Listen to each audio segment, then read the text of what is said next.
Ahojte. Dnes by som vám niečo povedala na tému ako nevytvárať tlak na seba.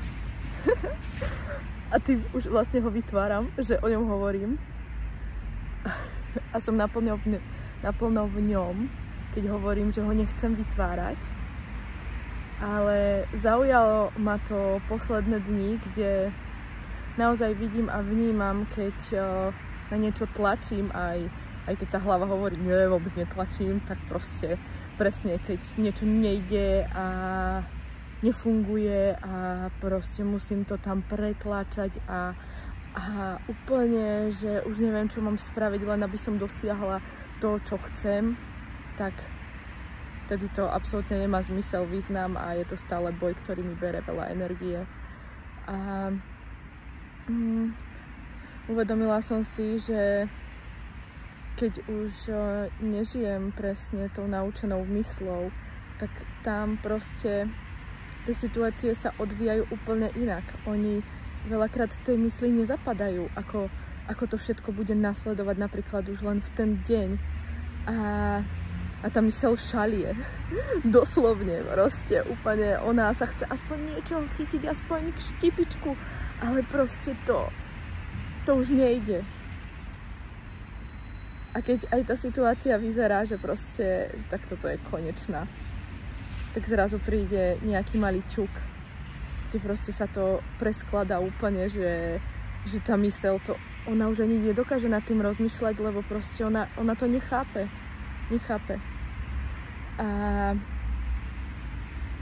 je to také krásne, lebo ty ideš tým dňom a ty počúvaš ten vnútorný hlas. Teba napadne proste, máš cestu do práce, ale proste teba napadne, že mala by si ísť doľava tým chodníčkom. Proste ti to nedáva úplne zmysel a ty proste doľava teda pôjdeš, aj keď proste tá myseľ stále hovorí, že jednoducho musím ísť do tej práce a veď proste mám tam napríklad objednávky a všetko. A proste keď som si dovolila ísť po tej ľavej strane, po tom ľavom chodníčku, tak zrazu napríklad mi prišlo, že ten dotyčný nemôže prísť, alebo to dávam iba taký príklad, hej, ale že ono sa to potom tam preskladá za tým, keď spravím ten krok, že vlastne sa to udialo preto, že už dopredu, tam niekde vo vnútri, to moje vnútre vnímalo, že napríklad sa toto udeje.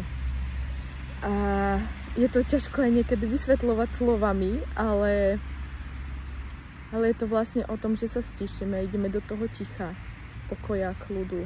Proste iba som tu a vnímam to, že sú tu stromy naokolo, že akurát začalo pršať. A keď mi príde nejaký ťuk, ktorý práve v mysli nedáva zmysel, lebo do toho plánu, ktorý si tá myseľ dala, nezapadá, tak to spravím. A to je úplne tá cesta, úplne iná. Úplne, že to sa nedá opísať. Kde to dokáže nás zaviesť. No, zaviesť k nám sebe. K návratu samým k sebe, pretože pokiaľ sme stále v mysli, tak si myslíme, že musíme nachádzať samých seba. Potrebujeme proste zvonku tie nástroje, aby sme sa zase vrátili sami k sebe. Ale ten nástroj má každý jeden z nás vo vnútri, že počúva seba, intuíciu, vnútorný hlas. A keď tie krôčiky počúva, tak ani sa nenazdá a už tam je. A potom zistí, že ten vnútorný hlas tu celý čas bol, tá intuícia, len proste keď sme v chaose a v mysli, tak my ho nepočujeme. Alebo si proste to je tak jemnučké, že veľakrát to tá myseľ stihne prekrútiť, že vlastne že sa nimi neriadíme.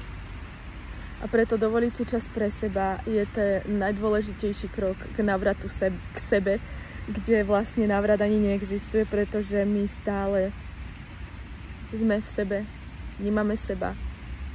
Len je to o tom, či vlastne dáme väčšiu váhu mysli, alebo tomu nášmu vnútornému vnímaniu a cíteniu. A ako tá váha sa nakláňa, tak sa náš život odvíja. Takže ahojte.